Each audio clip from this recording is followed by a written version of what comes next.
Don't stop.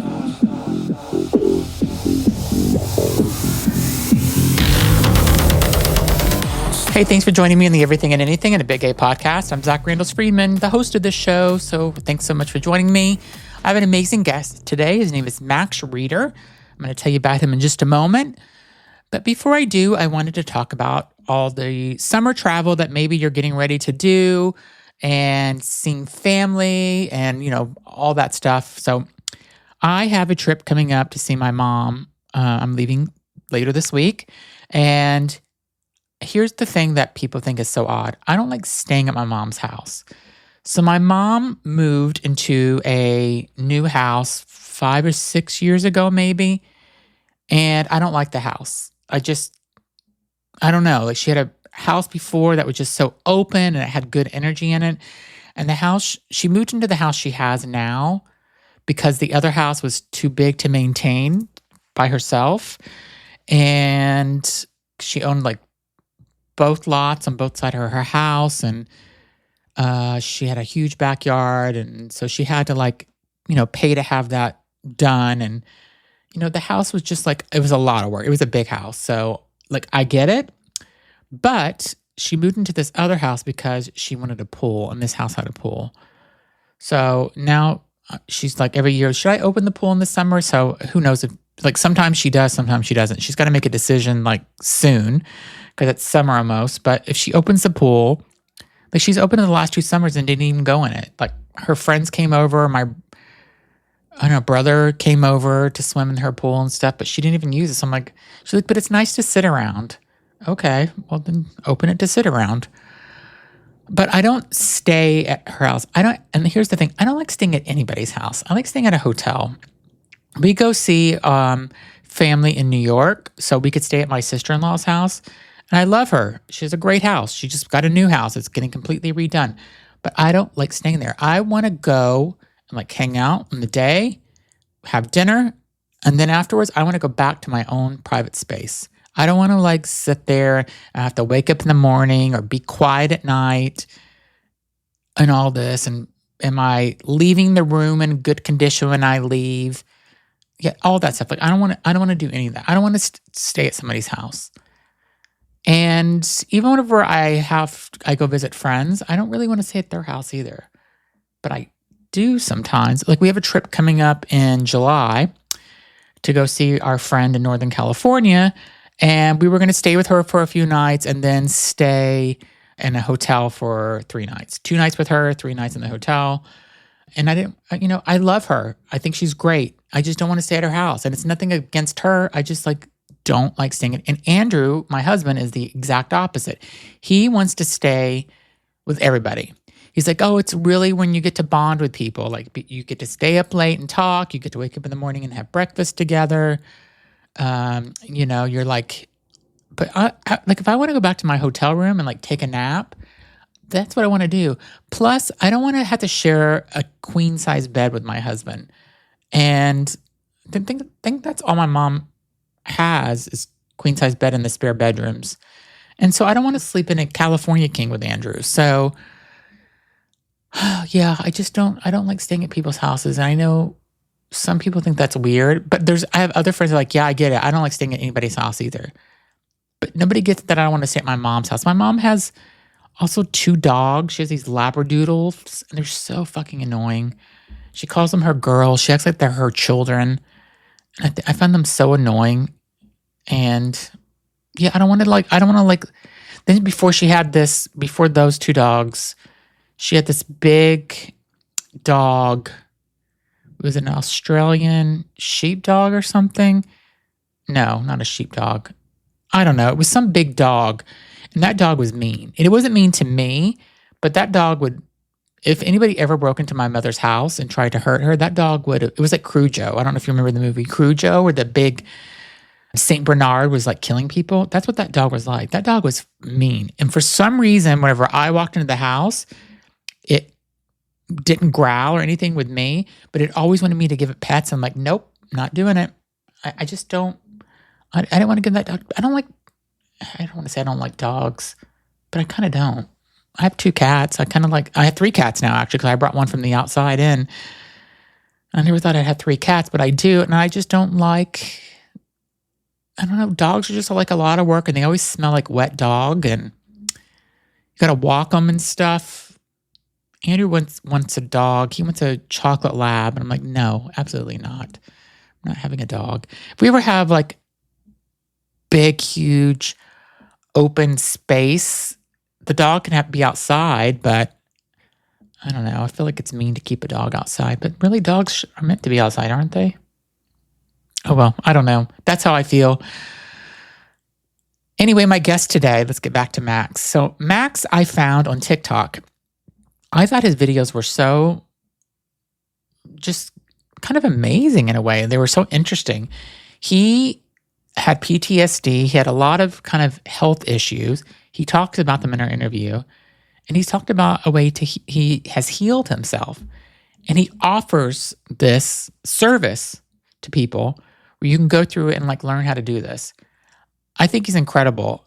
I'm thinking about doing his class. I just need to make sure I can fit it into my schedule because I overschedule myself with stuff. Like I'm taking another psychic medium class. I just finished a tarot card class.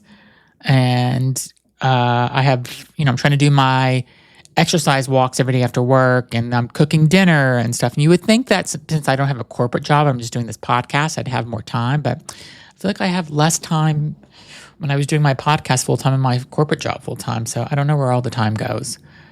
But Max was really cool, and I hope you enjoy his interview. And sign up for his course if you are looking to if you feel like you have some of the issues that he's talking about. He has completely healed himself by this method that he uses, and he will explain it much better than I am right now in our interview. So enjoy my interview with Max Reeder. Thanks. Hi, welcome to the podcast. Today, I have found another person that I really have been wanting to interview for a while. He agreed to it, and I think he's pretty amazing from what I have seen on his TikTok channel. And so I want to welcome Max Reeder to the show. Thanks for joining. Hey, Zach. Thanks for having me. Nice to be here. So for people that don't know who you are, but you have over 600,000 followers, first of all, on TikTok, which is huge. And you've helped a lot of people from what I've seen of your videos.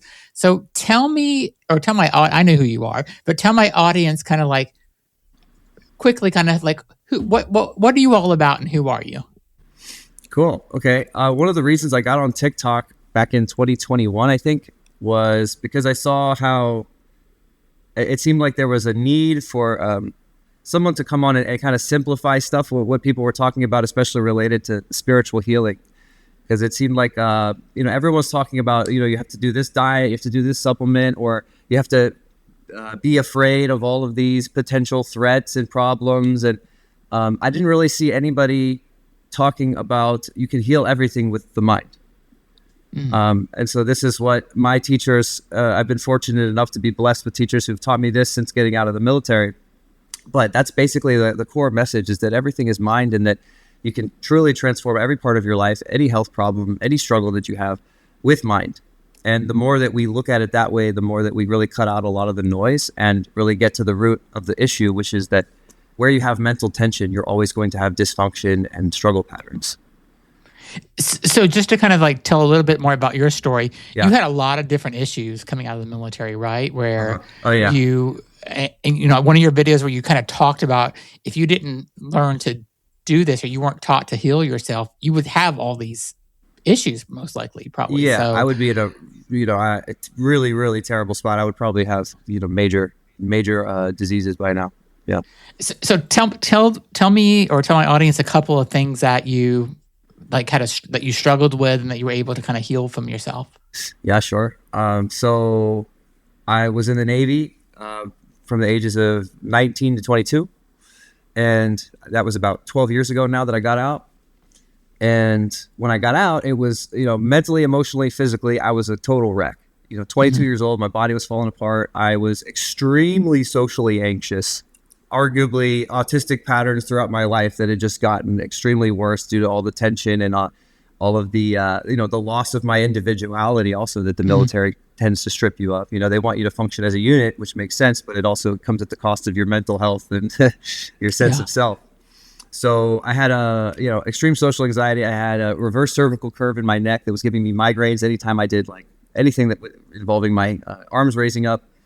I had sciatica. I was falling asleep, walking around, standing, climbing ladders. Like I would just be, so I guess narcolepsy. Yeah. I just fallen asleep at inappropriate times. I had acne, really bad acne for 8 years. I had crippling depression. I desperately didn't want to be in this world anymore. And the emotional stuff is what I now realize was causing all of the physical stuff, which also included like rashes, skin sensitivities. Like sometimes I wanted to claw my skin off because my skin would be so itchy. My astigmatism had progressed to where I couldn't read words off a page anymore. I had tinnitus and significant hearing loss from being on an aircraft carrier and not wearing hearing protection. I had a lot of issues. Is that most? Oh, a torn ACL, PCL tear. I was limping Yeah. around on my left leg, which they said would need surgery to heal. A lot of the stuff they said would never change without surgery or would just never change. They tried to prescribe me antidepressants, and I didn't want to take them because I felt like it wasn't going to solve it. So that's some of the stuff that was going on. I mean, that's a lot. I mean, that's basically a death sentence. It sounds like in a lot of ways, So tell me how you discovered that you're able to holistically quantum healing, heal yourself and from all these issues. And now you're teaching other people to do it, which I think is fantastic. Yeah, well, the moment came when I was holding the bottle of antidepressants in my hand that the VA hospital gave me, and I was an electronics technician in the Navy, so I was working on weapon systems, and if my weapon system wasn't up, then 6,000 lives were on the line. We weren't allowed to sleep. We weren't allowed to do anything until it was fixed. So it was really clear that Western medicine had very different standards. They didn't have to solve the root problem. And so I was looking at these pills, and I knew just deep down it wasn't going to fix my depression and all of my issues that I had. So I decided at that moment that I was either going to just not be in this world anymore, or I was going to try to master consciousness. And fortunately, one of the peer pressure dynamics that came from my military experience was whenever we wanted to get someone to do something, we would basically say, "Oh, you're acting like a little bitch right now. You need to be stronger. You need to be, Yeah. don't be weak," basically. And so for me, like the sentence that got me motivated out of it was like, okay, I want to unalive myself, but I don't want to act like a little bitch. So Yeah. I'm going to try to master consciousness. And so that's what I decided. And so I inevitably started getting into meditation and started meeting Qigong masters. But the first thing that I looked into was healing my eyesight, because my eyesight had been pretty good for most of my life. But then the emotional stuff from the Navy just really had degraded it. So I found this book by Dr. Jacob Lieberman, Take Off Your Glasses and See. And he was an optometrist that accidentally healed his eyesight doing meditation in optometry school. And basically he had an out-of-body experience. He was seeing the room in crystal clarity, and then came back to his body, and then that crystal clarity stuck. He checked his vision on a phoropter, and he had 20/20 vision, which he hadn't had since he was like 6 years old. Yeah. So I started doing theta meditation in alignment with that. My eyesight healed within a year, and then started getting into more esoteric stuff after that, and I started meeting Qigong masters that had not only healed all kinds of stuff, but had developed some interesting special abilities and attainments themselves. And so I think that Qigong was really a blessing to come across, because it was kind of the missing piece that engages mind in body and harmonizes the two. And with that, I was able to heal the rest of my issues. And what is Qigong? Can you tell me what that is? Sure. Basically, it's the energy healing branch of Chinese medicine. You think of it like this. If you need a picture in your head, you can imagine like Tai Chi type of postures, except the goal in Qigong, one of them is, basically we want to regulate everything, but we do so in a way of packing Qi into the body. So we're accumulating a lot of Qi. So the Qi that we're always depleting by talking, thinking, using substances or taking prescriptions, eating junk food, being exposed to EMF, we're depleting our Qi constantly. So with Qigong, it's specifically focused on generating and accumulating more Qi, so we can change the biological age, and we can fully bring the spirit back home into the body. And when the spirit comes home to the body, that's essentially when all of the healing processes are kicking on and activating, and the energy circulating like it's supposed to, so no disease can exist in the body. Wow. And How long did it take you to kind of to learn this? And then my second question is, once you learned it, when did you realize I want to teach other people? Yeah, well, I wanted to teach people pretty soon after I started learning this stuff, but I also didn't want to have a lot of imbalances trying to teach people how to heal themselves. So I Yeah. wanted to try to resolve my stuff first. So pretty early on, I wanted to teach this stuff, but it wasn't until I think it was 2016 when I met one of my teachers that really started teaching me a lot of this stuff about basically the how-to manual on life. I learned a really fascinating discipline called empty force. And it's basically about being in the heart and fully dissolving polarity in the face of threats so that you Okay. can harmonize with any experience. And in this way, you can delete aggression. Someone wants to attack you and you're fully in your heart, they lose the intention to attack you, basically, or their intention can't stick to you. It goes somewhere else or it backfires at Hmm. them. So I had an experience learning empty force where my acne cleared up instantly, almost completely. Wow. And I didn't realize that was possible, that you could have pustules on the face that just disappear in an instant. So once I learned that, I was like, okay, originally I kind of wanted to develop special abilities. That was one of the things that got me into the meditation stuff. But once I realized that that could happen, I realized that, okay, there's something really special about going the healing track with this stuff and, going the regeneration and balancing rather than just trying to be special or powerful, which a lot of guys in my experience get into this stuff because they want power. Yeah. And I don't think that's necessarily a bad thing. That might just be like how a lot of us are wired. But I think when people balance out and they let go of the ego attachments, they tend to just be a lot more in stillness and enjoying the experience of presence. But after it was a different timeline to heal everything. I wasn't initially trying to heal everything. I believed that a lot of my stuff was incurable. I believed the doctors. So it was kind of a surprise that a lot of this stuff started healing the more that I just became more embodied, you could say. And we'll be right back. Okay, now back to the show. I love the thing that you just said about kind of being present, being in the moment. Uh, I'm good. that's one of the things that over the last month, for some reason, I've just realized I'm not in the moment ever anymore. Like I'm never present. I'm always thinking about 5 things I need to do ahead of time, and my mind's always racing. And I sleep horribly, and I've slept horribly for 20 years. And I'm like, that's another reason why I think whenever I seen you, some of the things that you talked about on your TikTok channel, I'm like, Mm. I need to follow this guy. Maybe he can like help me be more present. Maybe he can help me learn to sleep again, and without taking 3 pills a night and still waking up at 2 o'clock in the morning and not being able to fall back to sleep for several hours. So have you helped people learn to sleep again? Oh yeah, definitely. In Chinese medicine, that's a fire element imbalance. So you likely have too much consuming fire, which is just basically energy rising up through Uh the huh. body and causing a lot of exacerbation. That'll also look like being unable to like finish projects that you commit to and having a very fickle attitude towards things. You'll be super into something or someone for a time, and Yeah. then it'll totally change very quickly. And then, Yeah. it's like a flicking flame. It's very erratic. And this also causes a sleep disturbances. So we want to look at where you're contributing to a fire imbalance in your lifestyle and your mental patterns to change that. Can you go through and talk? I mean, people can go to your YouTube channel and see, but can you talk to me a little bit about just some of the amazing people that you have helped? I mean, there's a woman that I think she had a brain issue, and now she's completely fine and healthy, right? You've Oh, had, I mean, that was a fine story.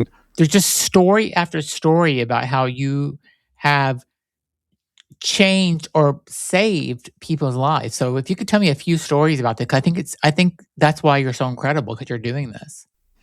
Well, I appreciate the flattery. I've just been blessed by amazing teachers that have really simplified stuff. So I'm just paying it forward. But Yeah. first of all, what leads to someone transforming is the commitment to change. That's Okay. that's that's the magic medicine. That's really what it is the commitment to change. If you must make something happen, if you would die to make something happen, then you're fully committed and it's going to happen for you. That's the biggest thing. And so that story with the woman who, she healed 50 conditions and diseases within a week. Wow. And, part of that was a traumatic brain injury. She had been wheelchair bound for 10 years. She came to one of our workshops in Austin. After the workshop, we were hiking with her. and she got rid of a traumatic brain injury, a tumor in her spine, Hashimoto's, Lyme, celiac. She had, all these medications she was taking. She completely stopped taking all of them. And her thing was, she saw me on TikTok live and I wasn't answering her. She got pissed off. So she booked a call with me to force me to talk to her. Yeah. And then, and in the call, we started talking about where she was, and she was like, not in a good place in her life, but she was like, I'm so tired of this and I really want to change. And so she made it happen. She even found like a mental health grant to do the program and like talk about commitment. She didn't have any money, but she found a way. And anyway, she shifted everything because she was totally committed. And she actually, funny enough, said the thing that really changed everything for her was when we were in the workshop and I told her to stop being a little bitch, which I don't say to everybody, but I guess I felt called to say that to her in the moment. And that was the thing that also helps to shift her. But that was one example. We've had, we were in the Middle East recently doing a corporate leadership workshop for a big company out there who prefers to remain nameless. And the CEO actually found us because he wanted to heal his knee. He was about to get knee surgery. So he had his wife looking for, he was thinking like a top surgeon in the world to heal his knee. And she was like, well, there's this guy on TikTok. Yeah. And it was a success? Yeah. So he healed his knee. And then he was so excited about his results that he wanted us to train the whole company leadership on how to do this stuff. So we had 40 of the executives from this company come and do a workshop, and they were very engineer minded, very not like woo. And we took them through this abundance workshop, and we did some healings there, got rid of some lifelong pain patterns for people. And then the company was making millions of dollars more within a day of that workshop. So it had an almost immediate effect. And this is something, whether it's healing with diseases or, unblocking money blocks or career path blocks, it's all the same. It's all mind. So we've helped people with pretty much every disease you can think of to completely eliminate it as long as they're willing to change. Walk me through, like, if I wanted to learn how to do Qigong. Qigong is how I say it. It's a Chinese word, so there's different ways. Qigong, okay. And if I wanted to learn to do this for myself, you offer different programs to learn how to do this. Is that correct? Can you walk me through, like, I want to do it, so what would we do? Yeah, well, it depends on what the level of commitment is for the individual person. Some people, we do 30-day challenges here and there. So we'll do it, like right now we're doing a stem cell regeneration challenge for 30 days to help people get their feet wet in this stuff a little bit. For people that want to go really deep with this stuff, we do workshops right now every quarter, usually in Austin, Texas, unless someone sets something up somewhere else in the world. Or then we have a 3-month mentorship program, and that's the highest level of access that we do, where we're working personally with people for 3 months. And where this is really valuable is, you're going into all your lifelong mental tension patterns. And that's really, because on one hand, this is one size fits all, because all you need is to eliminate all your mental tension.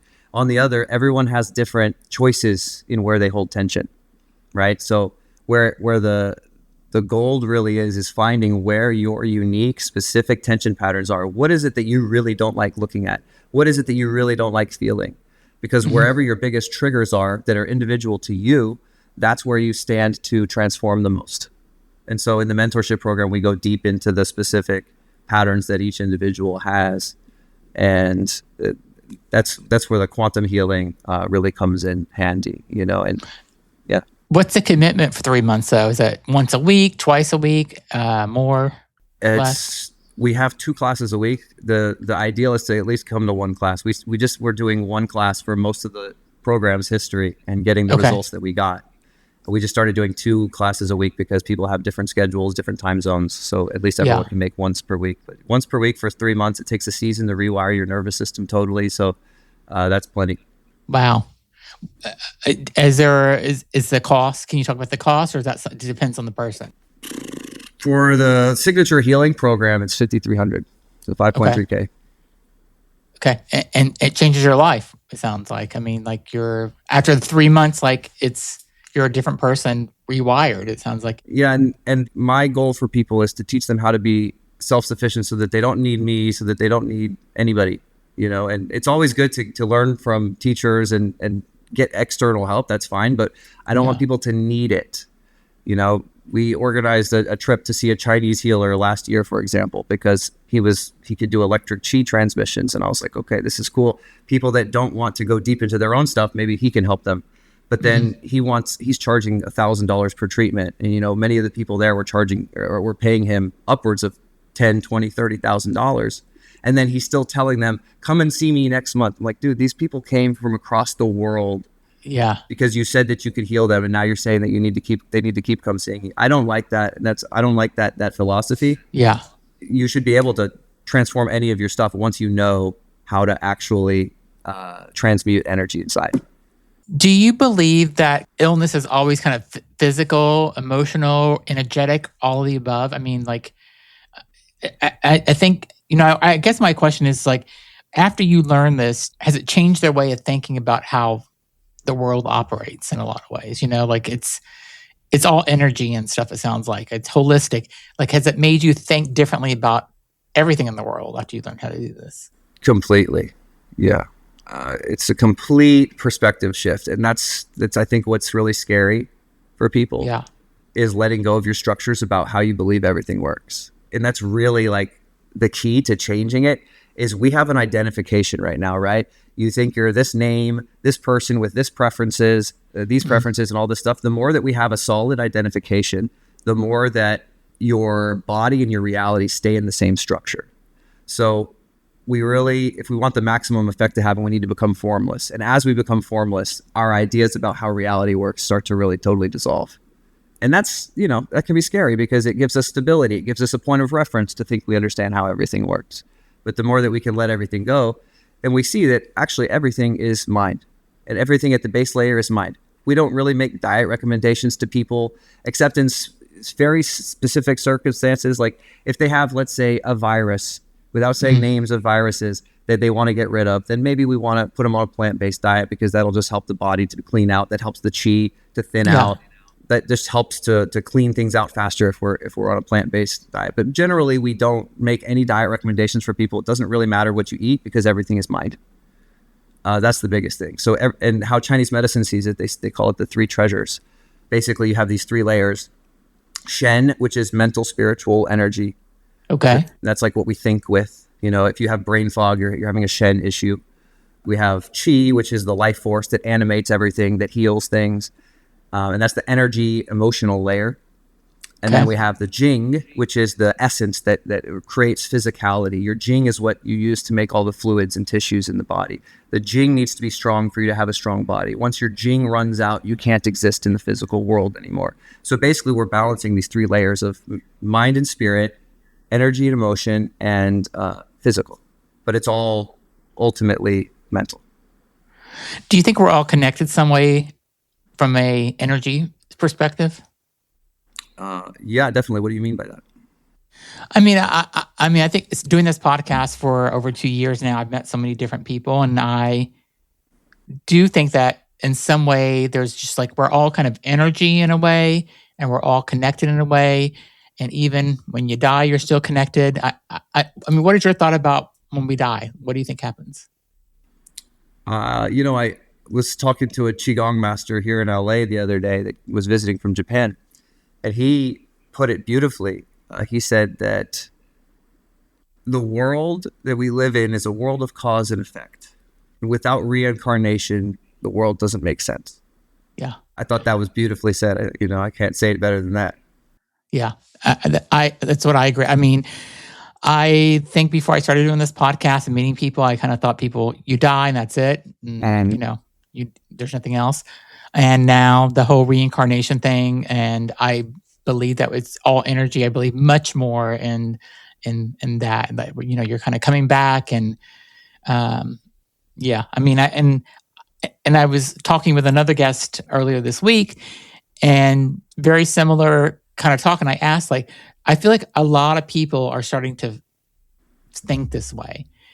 I think earlier, 20, 30 years ago, maybe before the internet and social media, when people weren't communicating as globally, people were really based their life on a religion. And that's, so I don't know, there's like boundaries with religion. And I think now people are like much more open to what you're doing, just how I think about things, about being, the energy and the spirit and all that. Like, I think it's, people are, I don't want to say more intelligent. I think they're just opening their minds more, and they're more open to these things. And they're saying, oh, yeah, this actually does make sense. Like, all this stuff that I was taught as a kid growing up in religion doesn't really make sense if you think about it. I'm not bashing anybody that's want to have whatever religion they want. That's great for them. I just think that a lot of people are thinking differently now. Do you see that as well? Well, most definitely. There's a huge collective awakening happening right now. And I think that we're living through the greatest shift that has ever been recorded in history. And yeah, I think it's a beautiful time to be alive. I mean, there's plenty of drama. There's plenty of reasons you could think of to hate being alive right now. But I think we're experiencing humanity has been sick for a long time, and the fever is breaking right now. Yeah.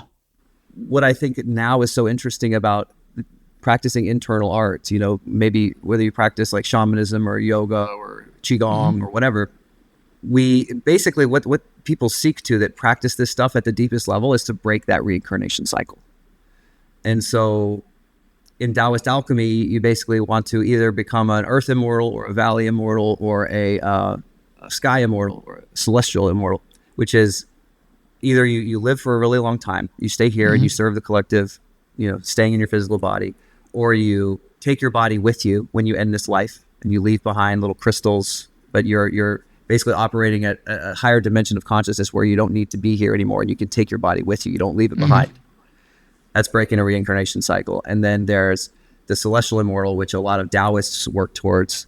This isn't my personal alignment, but they'll use this body to cultivate an immortal spirit body that then leaves through the crown at the end of life. So they leave their body behind, but they leave through the crown, and then they can choose to come back anytime that they want. So these are different paths that people along the alchemical path are working towards. Which one would you want to do? Valley immortal, which would be you can come and go as you please. You can take your body with you. And that's a couple of my teachers have attained that, and some of their students have also attained this as well, where they can choose to leave at any time. The body fully emanates a golden white light, and all cells are in perfect coherence with the heart. Yeah. Amazing. And we'll be right back. Okay, and now back to the show. Anything you would tell people that are, going through, I mean, like you kind of said, like the world's kind of fucked up right now. You didn't say it like that, but that's how I'm saying it. The world's got a lot of issues right now. And, I think people have a lot of stress and a lot of worry. And I mean, it sounds like what you're offering could really be value for a lot of people in this world. And is that kind of your mission, is to try to reach as many people as you can to help them? Because I just see your channel as not like, oh, I'm doing this to make money. I really do see you as, I want to help people. Yeah, until I realized that that's the highest calling. Like, the channel didn't really go anywhere. Once I asked, how can I be of the utmost service to the collective? That's when everything started immediately blowing up. So that's definitely what I think is interesting. I don't see any point in being in this world for me personally. Everyone's got a different, calling here. I don't see any point to be here other than to really rock the boat and pattern interrupt the sleeping patterns of the collective, So yeah, I just want to help people who want to open that door and walk through it to see that there's a lighter side to everything, and that there's a greater reason that we're here. And if people don't want to walk through that, then that's totally fine. I started out wanting to heal the world. Now I don't see it like that. I see it like everyone is where they want to be based on what they're ready to experience. Yeah. And so if they want to experience something higher and better and smoother, then they're welcome to open up to something like this. But also if they want to stay in their suffering loops, then that's fine too. Yeah. What do you have trolls that kind of come on your channel? I'm sure you do, like everybody does. And just don't believe what you're saying, or say, I don't know, just nasty stuff about they don't believe what you're doing. It's all fake. Like what's your reaction to that?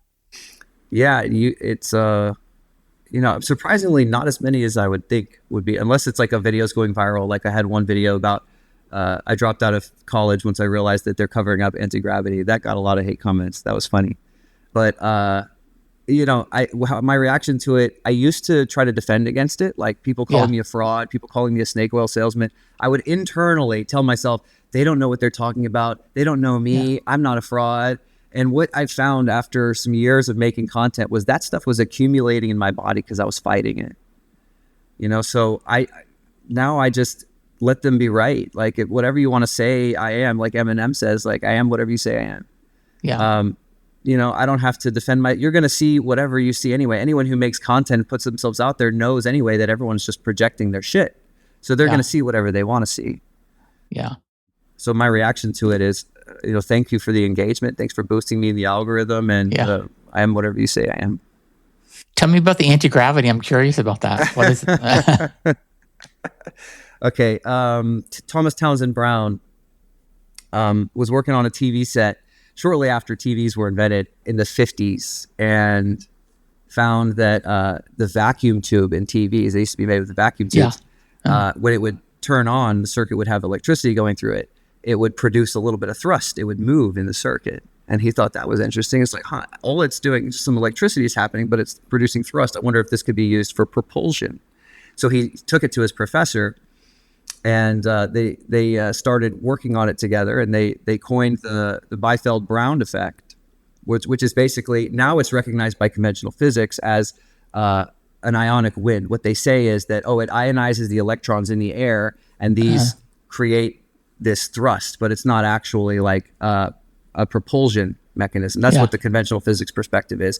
But Thomas Townsend Brown was constantly proving this wrong. He would put it in wax and show that it could still happen. The effects still happen when there's no air molecules around.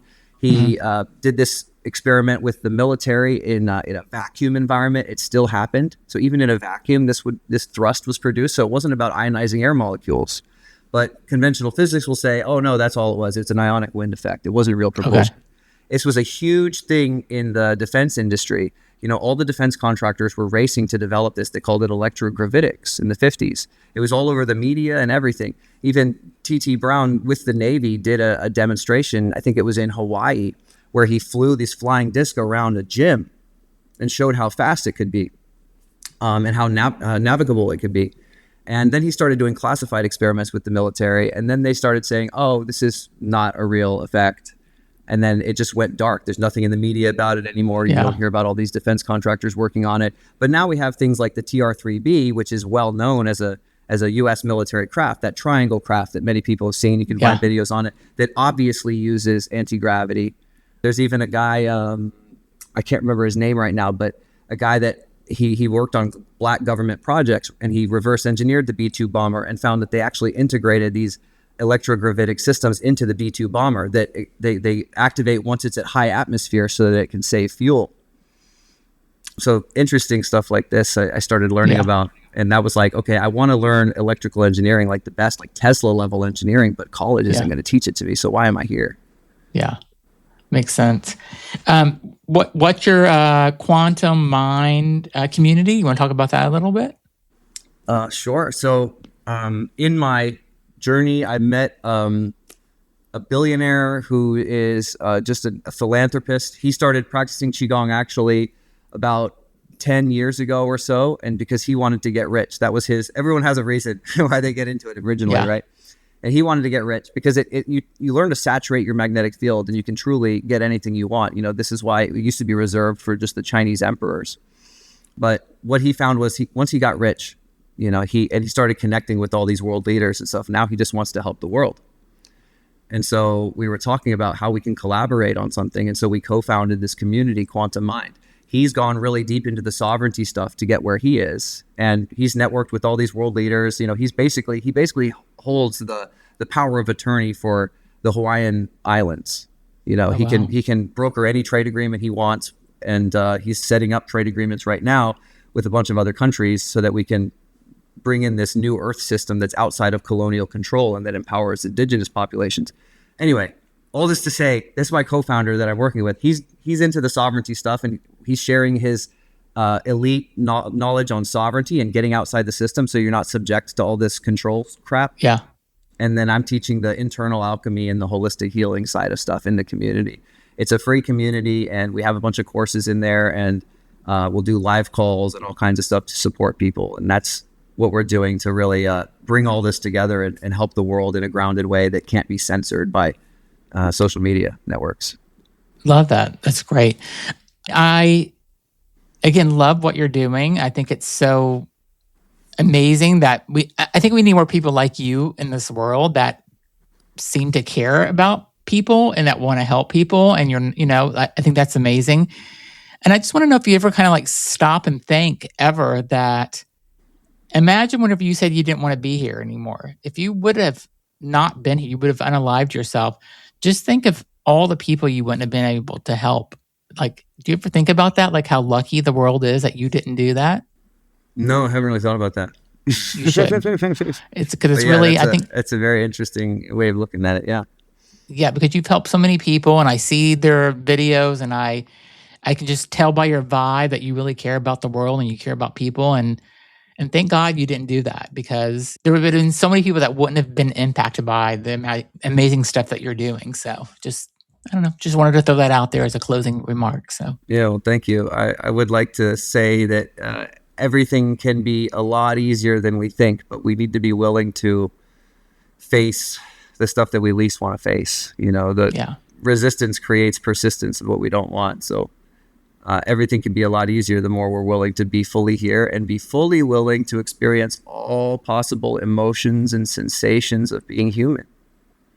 And is the 3-month course that you have, will that kind of help people get through all that and learn how to do that and learn how to heal themselves and be better? Is that what the 3 months is kind of Yeah, for? Definitely. People come into it for different reasons. They want life alignment. They want to heal some disease or condition or bone issue, or they just want to progress along the continuum of enlightenment. So people come in for different reasons. People have different affinities, but that's the idea is, total life transformation within a season.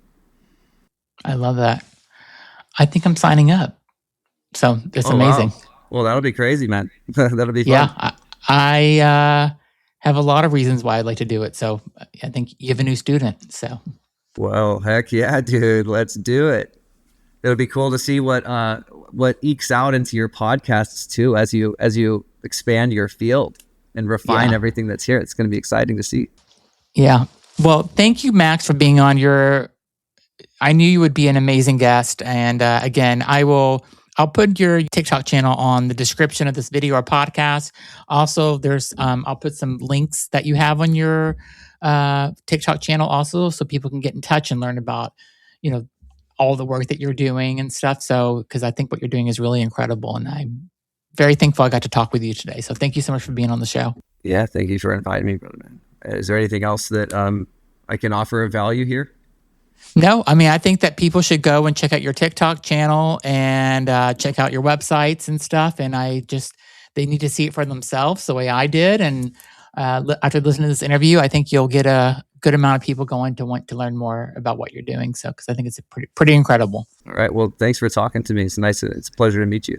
Yeah. Thanks everybody for listening. And if you think this will resonate with somebody, share the episode, and don't forget to check out Max's website description and his TikTok. Its description is in this video or podcast you're listening to, and send him a DM and sign up for one of his classes and learn more what he's doing. So thanks for being on, Max. Thanks for having me. Thank you.